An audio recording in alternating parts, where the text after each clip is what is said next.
For years, Rep's AB-5200 adjustable bench was widely regarded as the best bench for a home gym. But as time went on and companies started updating and upgrading their designs or just straight up copying Rep's benches, the 5200 fell out of favor a little bit. So we're putting the original and 2.0 up against each other to see how it's been changed and improved. And throughout this review, we'll compare it to some of my other benches to see how it ranks, and at the end, I'll give my final recommendation. The AB-5200 2.0 is an upgrade over the original in almost every possible way.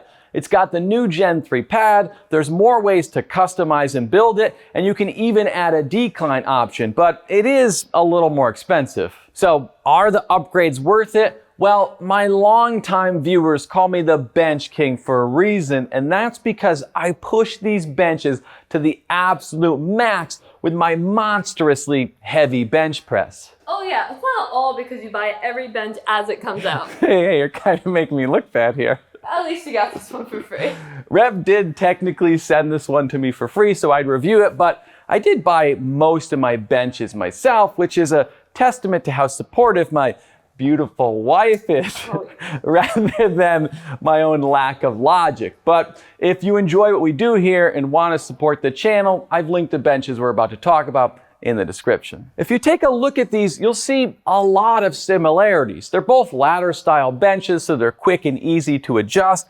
The tripod design is great because the bench will never get in the way of your feet when you're using it. And for the most part, the 2.0 is a logical evolution of the 5200. But there's also some important differences. We'll get to the pad, customization, and build options, but the most important change might be in how this is put together because that affects stability. One of the most common complaints people had about the original 5200 was that the seat pad and the back pad had a little bit of play in them, and not everyone enjoys a little wiggle in the backside. So Rep addressed that by swapping out all the hardware on this bench. Now that's a good thing and a bit of a bad thing.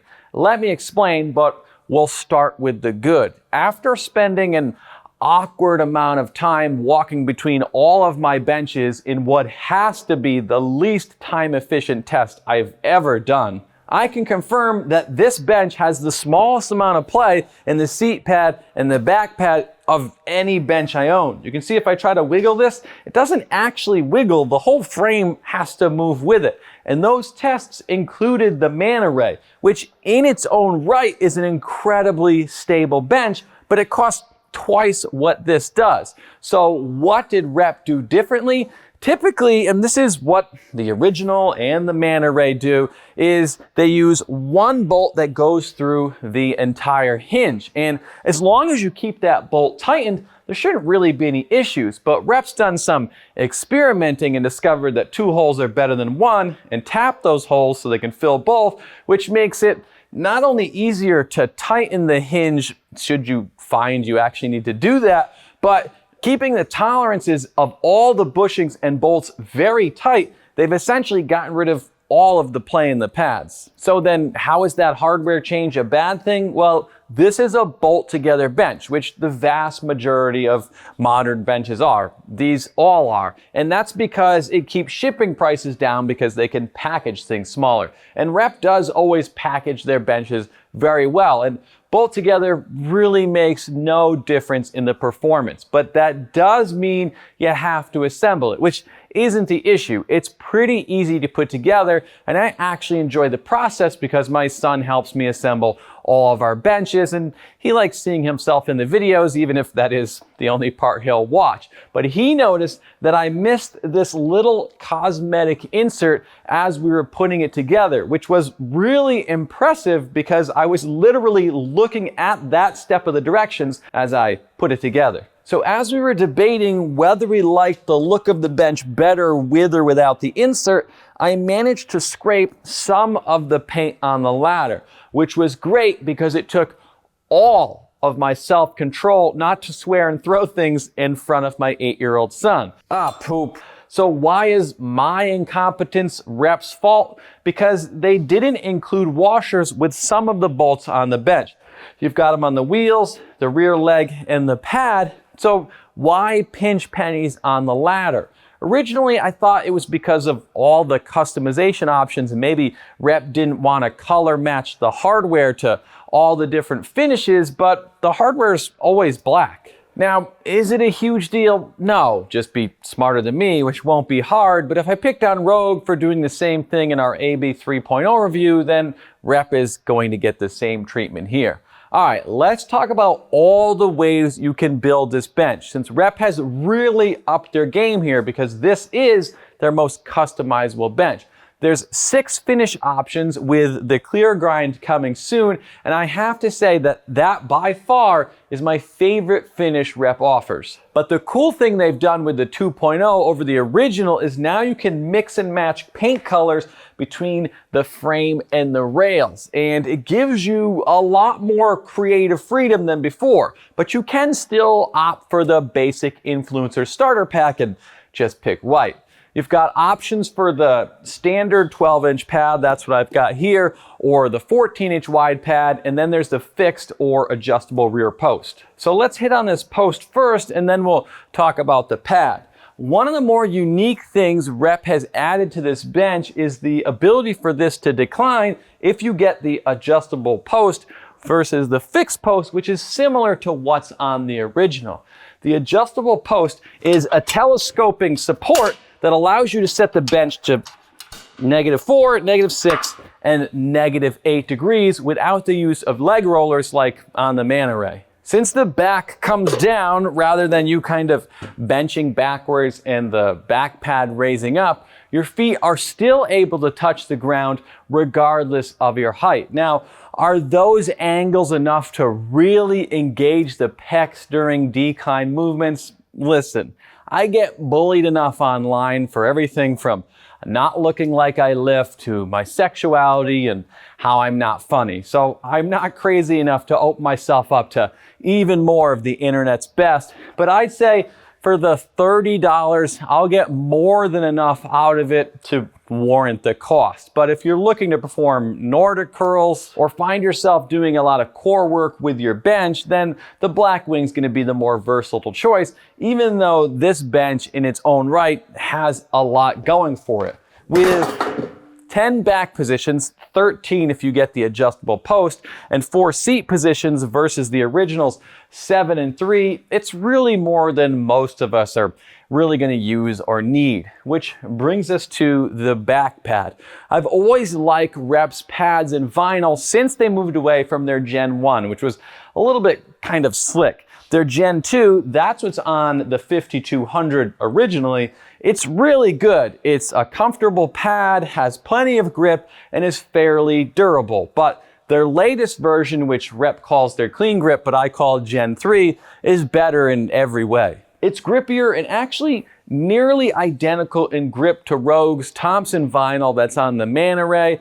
Rep's also made the foam a little bit denser than on the original 5200, but it's still comfortable, whereas on the Manta Ray, you could probably argue it's a little stiff, and they've subtly beefed up the stitching and how the vinyl wraps on the pad, so it's less prone to bunching as you set up or drive your shoulders into the pad during the bench. Now, I still prefer the pad on Rogue's Manta Ray. I think that's probably the best pad overall, and it is my favorite pad, but it's a very close second right here on a bench that's half the price. Another thing rep's done with the 5200 is changed and upgraded its construction a bit. They've shrunk the gap between the pads down from about 2 inches to somewhere around 1 1/4. And while that crack isn't as tight as on the Manta Ray, I still don't think anyone's going to complain if they slipped into it. The rear ladder support and back brace have gone from the original, where they're kind of constructed of 3 individual pieces of metal welded together, to a single piece that gets bent into shape. That's just like on the Rogue AB 3.0. Or as you can see on that front leg there. And it's little changes like that where rep's really refined and evolved the design. The front foot has gone from kind of two little rubber pieces to now a much larger pad, and they've widened the rear leg, making a already stable bench a little more so, but the footprint really hasn't changed much. They've integrated the pad for upright storage into the back pad and added some UHMW so it doesn't get scraped up like it does on the original, and that actually streamlined the design a little bit. And speaking of the design, I think this is one of Rep's sleekest and prettiest looking benches. They've removed the bolt-on badging on the main support here and replaced it with some laser cut ones on this back support and in the ladder, and they've replaced the original's Rep cutout on the front ladder to a throw to the Colorado mountains, which is where their headquarters is, though this is an imported bench.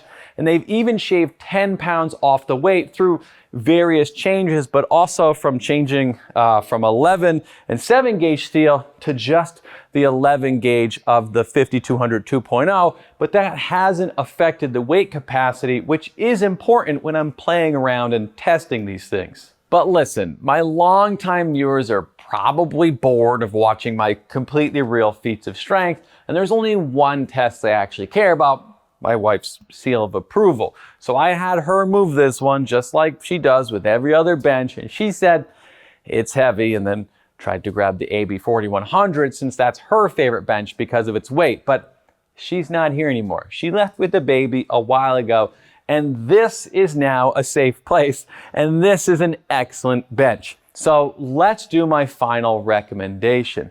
They've improved the things that made the GetRx Fit AB2 a better bench over the original. But in fairness, it was just a blatant copy of this bench, though that bench does have the ability to add leg rollers to it.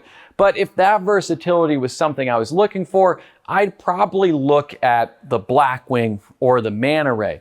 The Manta is the best of the bunch, and it's made in America, but a very difficult purchase to justify at $1,100 shipped. Which brings us to the BlackWing, which is functionally identical to the Manta with the leg roller attachment, and also a great bench, even if the zero gap is a little clunky and probably unnecessary since they've closed the pad gap some. Now, my wife would argue for the AB-5100, and while I prefer the 2.0 as it is the better and beefier of the two, I have to admit the 4100 is cheaper, lighter, and pretty much accomplishes the same thing. I think Rep has done a fantastic job with the 2.0, and the time they've put into this and the attention to detail is easy to see. Adding the stainless steel knurled handles on the back ladder and front handle are nice touches, and they've taken virtually all play out of the pads, and this pad competes with the Thompson pad that's on the Manta. And it's a clear upgrade over the original in pretty much every way, and I've had a hard time finding much to complain about, and let's be honest, complaining is pretty much my only talent. So I'd say this is my recommendation to most people looking for a high-end home gym bench. If you're interested in any of the benches we've talked about and want to support the channel, then please check out the links below. Those links and our Patreon are how we keep this channel going. So thank you so much. But if you're still searching for a bench, you can check out this playlist right here. It's every bench review we've done, or check out this video here. I have no idea what it is, but my wife's in it, and that's probably why you're watching anyway. Thanks for watching. See you next week.